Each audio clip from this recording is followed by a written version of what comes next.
Hello and welcome. I'm Kathryn Adams, a member here at Accotink Unitarian Universalist Church. My pronouns are she and her. And as we begin our service, I invite you to silence your cell phone and other windows on your computer. Take a deep breath, centering yourself for worship.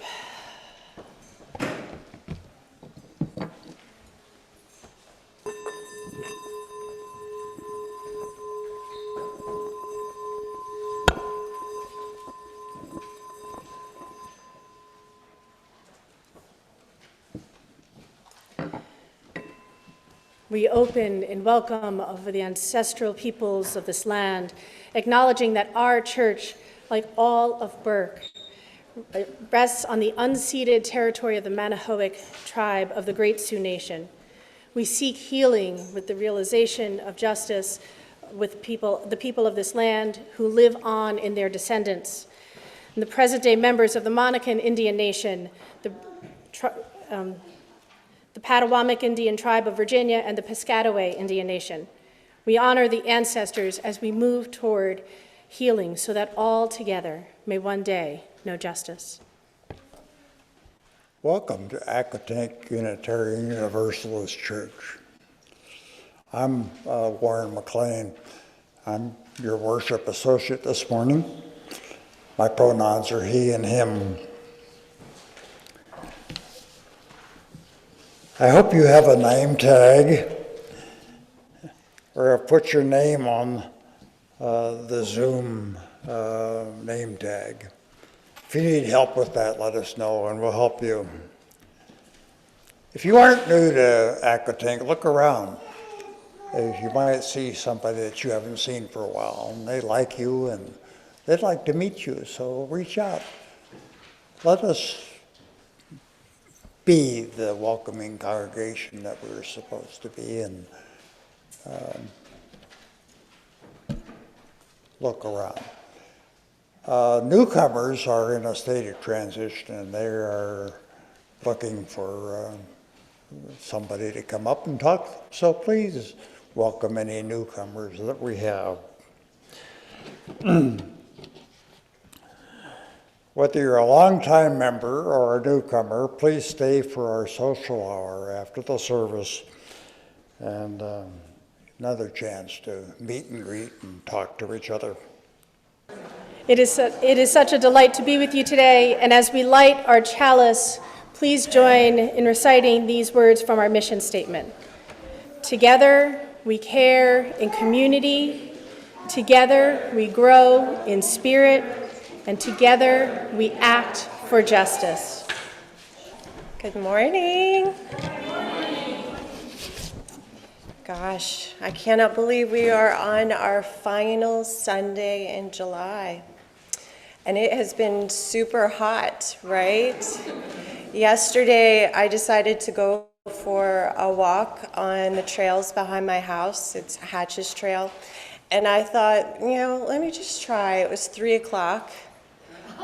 I walked for 30 minutes, came back, had a headache for like 4 hours, so I'm not going to do that again. I won't be testing my agility with the heat anymore, but we had some good storms, so kind of cooled things down a little bit. So the summer season brings us so much fun and creativity.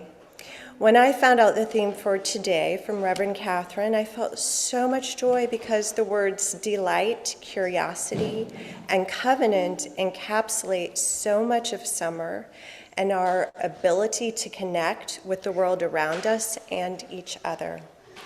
I immediately thought of a book entitled Experiencing Nature with Young Children, awakening delight, curiosity, and a sense of stewardship. Isn't that a great title? It's by Alice Sterling Honig. All the images on our slides today are from this book, and I wanted to share an excerpt from the book to remind us during this season of summer and this time for all ages that we are all connected to each other. This is in chapter 5. We are all connected, plants, animals, and people. We need similar things such as food, fresh air, water, and exercise to keep us healthy, and we depend on each other in different ways.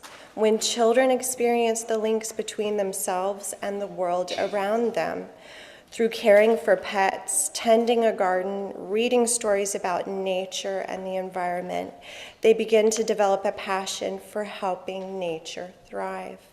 Even very small children begin to understand the physical ways in which we all need one another. When their empty tummies growl, infants need adults to read their distress signals and satisfy their hunger. Toddlers depend on adults to comfort them with a hug when they fall, feel scared, or scrape an elbow. Preschoolers who help feed the goldfish in their tank in the classroom know that the fish depend on them for a daily dose of fish food. Left in a flower pot in the classroom over a long holiday weekend, flowers shrivel, their green leaves turn brown, and their leaves droop. When the children return to school, they and their teacher talk about what they can do differently so the plants can thrive over the next long school holiday. Just as humans need to learn how to protect animals whose natural forest or grassland habitats are being destroyed, children can come to understand that many plants and animals act as natural protectors of the earth. Trees are wonderful natural protectors. Their leaves produce oxygen that we need to breathe and live. Bats, too, are natural protectors. During the day, they sleep hanging upside down in trees, caves, and attics of houses. Each night, they leave their homes to hunt for food, flying out in large swarms from the eaves of buildings, tunnels, and caves. Bats gobble up the many insects that destroy farm crops. So I could share on and on from this book, and this is but a brief glimpse into the interwoven connectedness that we possess to each other, nature, and all of life. Lastly, from our book today, a child's passion for caring about nature and the environment can be a catalyst for a lifelong commitment to conserve the Earth's resources. Adults need to begin early to awaken and heighten children's awareness of the fragility of nature and of humans' responsibilities for keeping it a safe and enjoyable place for all.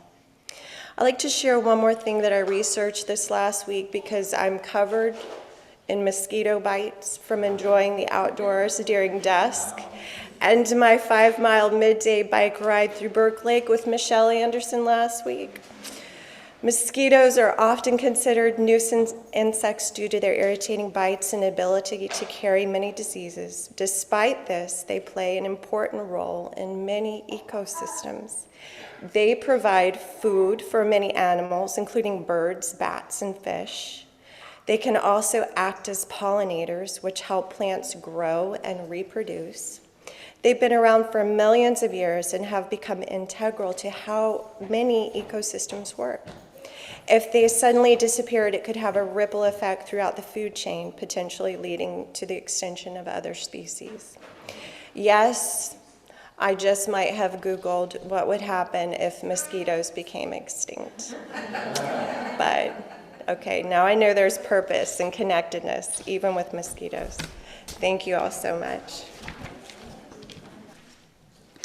My reading or reflection is based on a film that I watched.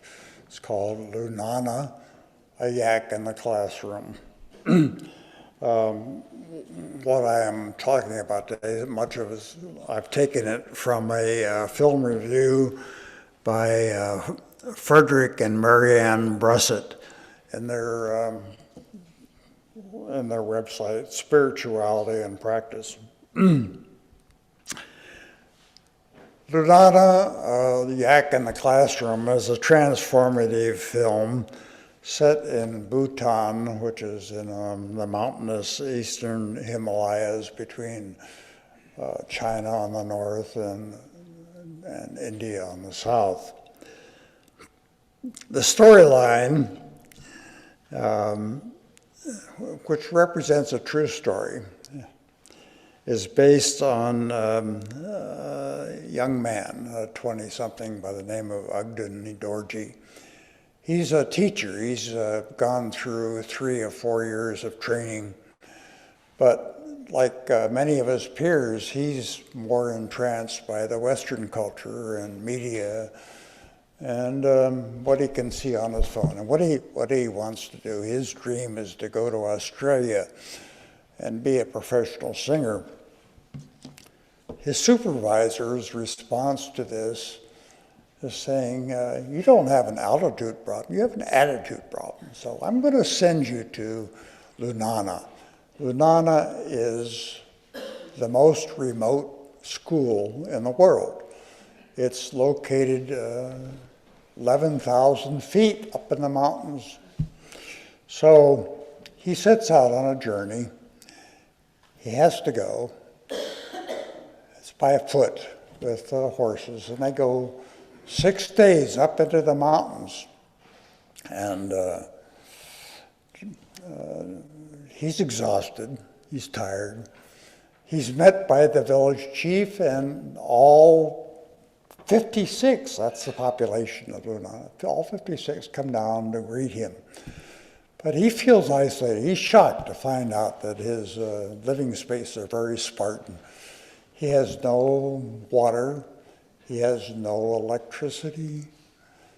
He has to burn yak dung to keep himself warm. And his classroom is just a bare room, doesn't even have a blackboard. And so he tells the village chief, I want to go home. I want to go home as soon as I can. But happiness is a mysterious emotion. It can change and transform us. And young Ogden Dorji is transformed. One of his first meetings is with 9-year-old Pen Zam. She's a lively, vibrant, intelligent, beautiful young girl. And he finds that the children are just thrilled by having a new teacher. And so he decides that, well, maybe I can do something, even though I have to go back home when the first snows come. And he is transformed. And then there's the music. He meets a young lady who sings on the mountains. Her name is Soldan. I want to read what she has to say.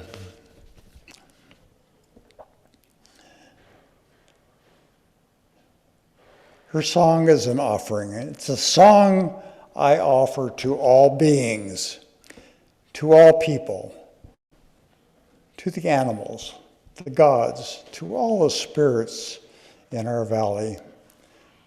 When the black-necked cranes sing, they sing not worrying who hears or what others think. They sing to offer. That's what I want to do. And Ogden asks her to teach him a song about yak herders, and soon they are practicing together. In one of her memoirs, May Sarton, the poet, writes, it's wrong to expect that there will be a time of happiness in our lives. Rather, there are moments of happiness. Almost every day, at least there is one moment of happiness. And this film is filled with moments of happiness. From a pause in the beauty of the mountains, to the joy of singing Old MacDonald with the children dancing in a circle, to food shared from a special wooden bowl, and to reading a letter from the students appreciating his warm-heartedness, what he has done that is special and recognized. In his bare room where he lives, there's paper to keep the elements out.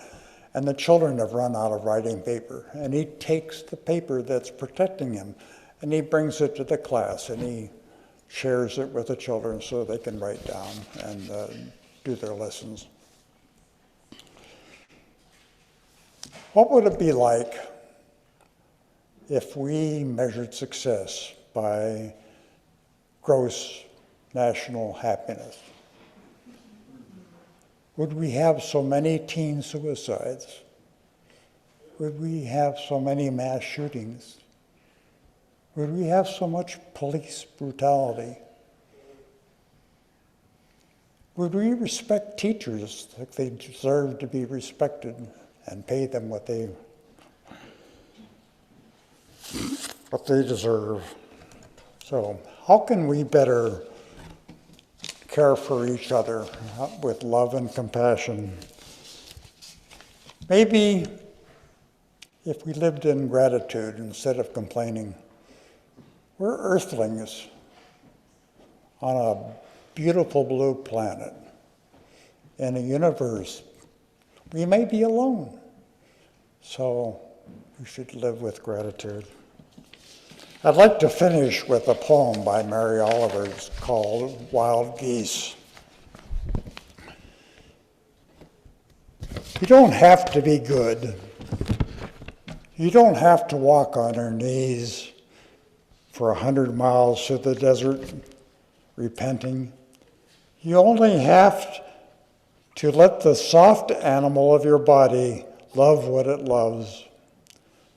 Tell me about despair, yours, and I will tell you mine. Meanwhile, the world goes on. Meanwhile, the sun and the clear pebbles of the rain are moving across the landscape over the plains and the deep trees, the mountains, and the rivers. Meanwhile, the wild geese high in the clean blue sky are heading home again. Whoever you are, no matter how lonely, the world offers itself to your imagination, calls to you like the wild geese, harsh and exciting, over and over, announcing your place in the family of things, by Mary Oliver. Thank you, Warren. So what is delight? Reflecting on delight, I kept circling back to joy.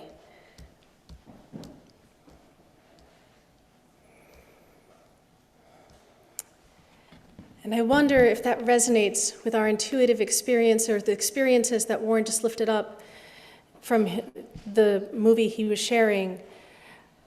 And I reflected on the definition offered by Charlotte Joko Beck, an American Zen teacher, who said, joy is exactly what's happening minus our opinion of it. Right?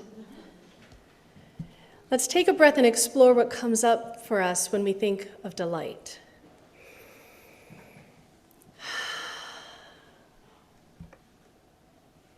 So what came up for you? Was it a memory, an image, a definition?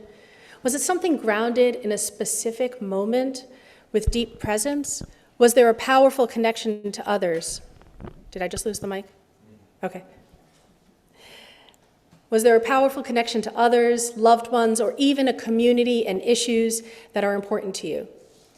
Was there the relief of something burdensome, hard, or painful? Some of those moments can be really delightful, right? So in a moment, I'm going to invite you to consider sharing a reflection with a neighbor or in the chat. For me, the image that immediately occurred when I first started thinking about this was that of a young child. That joyful squeal, it was really auditory, that joyful squeal that young children make when they're exploring something new, and maybe something pleasurable, but usually unexpected, and it's got those threads of surprise, curiosity, and wonder. So if it feels good to you, I invite you to turn to a neighbor and share something that came up to you as we started talking about delight. And I'm going to take about 3 brief breaths, and then I'll call us back in.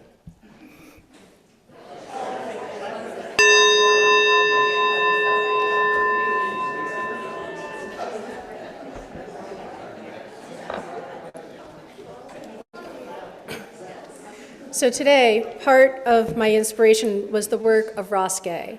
He's a biracial Black American poet who is interested in joy. He wants to understand and is curious about joy, and so he studies joy. He celebrates Black joy in the Book of Delights, which centers ordinary, delightful moments from our lives.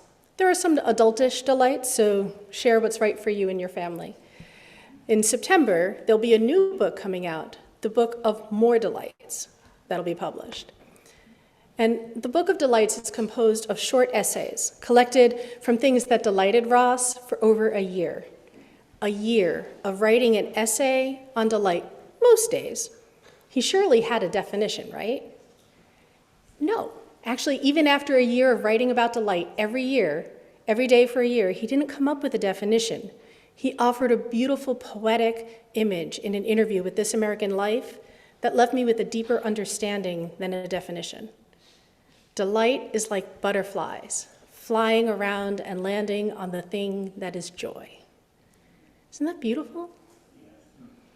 Holding that image of delight with the invitation to presence in our earlier description of joy, joy is exactly what's happening, minus our opinion of it. Together, they invite an image of delight that is deeply connected to presence. And that presence was really echoed in that film that Warren talked about. And here we have an invitation to experience the delight in our daily lives, to be curious about what's happening around us and in our lives that can lead us toward delight and joy, to be in a community grounded in delight, and to experience the irresistible social movements and justice anchored in delight and joy, because the work we do and the work we will do will last for generations. These are powerful invitations in this moment, this one moment that will never come again. Elements of unexpected or surprise, a noted absence of a source of grief, and a deep resonance with community all tie us to the presence, to the reality, to what is happening right now. We heard some elements of that throughout the poem that flowed as well, right? Our theme this month has been curiosity, and curiosity helps us expand what we take in. For here, curiosity welcomes more butterflies to fly around and land on the thing which is joy. Each an experience, connection, love, or opportunity to be present with each other, each offering an opportunity for delight. Each one welcomes so much more into our experience in this moment. And as I read his essays on delight, I realized that love was at the center. The delights of intimacy with family and friends, the delights echoes the famous words of Dr. Cornel West, a professor of philosophy at Union Theological Seminary and a professor emeritus at Princeton University. Justice is what love looks like in public, just as intimacy, tenderness is what love feels like in private. Roske highlights the delight of a deprivation of a deprivation. I had to sit with that for a little minute, but think about it. Isn't it a delight to wake up from a nightmare and realize it's just a nightmare, right? Isn't it a delight when there's a relief from a burden that we've been carrying, a physical, mental, or emotional pain? Isn't it a delight to celebrate Black joy rather than extolling Black suffering? Sometimes this thing that is the deprivation also can bring another source of delight. For example, a weed, generally not a source of delight, can inspire more time in our gardens, which may be a source of delight. Everyday delights and tenderness happen when caretaking is our default response, and nurturing each other in wisdom. Caretaking for the earth leads to the delight and fecundity and potential of the natural world. For example, an excerpt from Essay 19, and I love the title, The Irrepressible, The Gratitudes. Roske weaves through the essay calls for light to shine on racism in our society and ourselves, calls for us to celebrate the intimate connections with those that we love, and invites us to see the beauty of life emerging from the crack in the street, the fecundity of life and joy.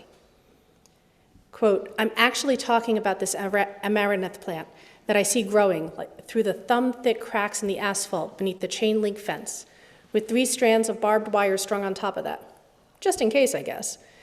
It looks like it escaped from a planting of the stuff in a barrel planter behind the chain link fence and barbed wire. The plants are lush with green foliage, and the parts, sometimes called the kaloo, are the pinkish conical flowers. Some are perfectly erect, some have their heads bowed like they're listening, or others are looking back, waiting for someone. They say, "Come on." They seem to whisper as the breeze blows through them. Their bodies are against the fence, and they're candles. If you get closer to the amaranth, you'll notice the lighter color flowers, the reddish fiery pink sort, are fading into lavender. And the flowers are giving way to seeds, which on each flower, the bee knows this, and honey and ballerina, many I can't see, by my estimation, there are a zillion seeds on each flower. And maybe 100 flowers, meaning, keep your calculators out, 100 zillion future plants. On every one, which how many flowers and how many seeds will come. This is what I think exceptional growth really means. This is why I study gratitude, or what I mean when I say it, from a crack on the street. Now, I love the perseverance and abundance of delight in that imagery, the holy, natural delight, wherever we are. Now, I'm going to pivot a little here because all of this delight and all of this joy calls curiosity to explore this present moment. For me, it offers a connection with the values we are discussing in our National Association, as Reverend Leverwood shared a few weeks ago. Love is at the center of Roskay's work, and love is at the center of interdependence, equity, transformation, pluralism, generosity, and justice. And for me, it is a delight to move into covenantal relationship with each other, centering these values. It is a delight to move to collective liberation. May we experience the invitation to curiosity and presence. May we experience the invitation to intimacy, vulnerability, and openness, to being moved by the little things in our daily lives. And may we experience our journey in interdependence that leads us to love at the center. When we ground our delight in fully experiencing the present, we open ourselves to what wants to emerge in this moment. We open ourselves to the fractal and small changes in our lives that can and are rippling through the world and around us like amaranth seeds in the echoes of Adrienne Marie Brown's emergent strategy. If we feed that emergence with curiosity and support it with covenant, we can find exponential gratitude and delight as fecund as nature. A colleague, Reverend Kathy Ryan Starr, recently named that in organizing for social justice, we rarely win it all, and we rarely lose it all. In organizing, the relationships built, the communities, and the leaders who emerge invite and sustain social change. The strength of those communities and relationships are delightful. An example is that I hold in my heart is the images that on the faces of people from the LGBTQIA plus communities when laws changed and their marriages were recognized and affirmed legally. And I love those pictures. The delight on faces of people working together for reproductive justice. The delight in a community as a community coalesces to block anti-trans laws, honoring all the way trans people are divine. All of these communities center love, our values, and bring delight into our larger communities, making our organizing irresistible. And this resonates with spiritual practices and why we do them. We do these practices to cultivate relationality, intentionality, interdependence, and curiosity and covenant in our lives. Roskay noticed, as have I, that what we pay attention to in our lives grows. So much so that in writing an essay a day, which that sounds like a lot, right? Yet one or two of them were just lists of delights because so many were building up. As he paid attention to delight, he saw more of it in his life. So that fits. Has anyone ever heard of Hunt the Good Stuff? I see one or two hands. It's a type of mindfulness practice that's used in Army resiliency training and positive psychology. And Sean Anker, the author of The Happiness Advantage, described it as just naming 3 gratitudes a day that can shift people's optimism, increase their engagement, agency, creativity, and as long as they're unique and specific to that day. And that spiritual practice has become my family's grace before dinner. We go around the table and we say, I'm grateful for family, friends, and food, and 3 specific delightful events from the day. Our brains are pattern and meaning-making machines that identify bad and dangerous stuff, and that's a good survival trait. However, identifying delightful and joyful and love in our lives is also a vital thriving trait. Beautifully enough, when we practice looking for the delightful things that invite us intensely into the present and connect us to joy, we also notice more of them. The act of intentional awareness changes how we perceive and interact with the world.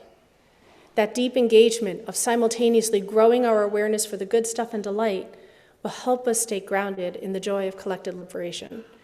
As we ground ourselves in joy and love, we will make our social justice actions thrive and irresistible. We have the opportunity to call others into our movements and create and even notice moments of delight, sharing delight in community like this community. So in conclusion, beloveds, I invite us to return to intention. And what do we need to invite into our lives? Where do we need to focus our attention and intention right now in our lives? Inviting delight, welcoming joy, exploring curiosity, creating justice, living in covenant. May we live in presence and joy with the spaciousness and open to being moved by the little and big things in our lives. May collective liberation embody joy and support our experience of delight in this one beautiful, wonderful world. This church is dedicated to the proposition that behind all our differences and beneath all our diversity, there is a unity which makes us one and binds us forever together in spite of time and death and the space between the stars.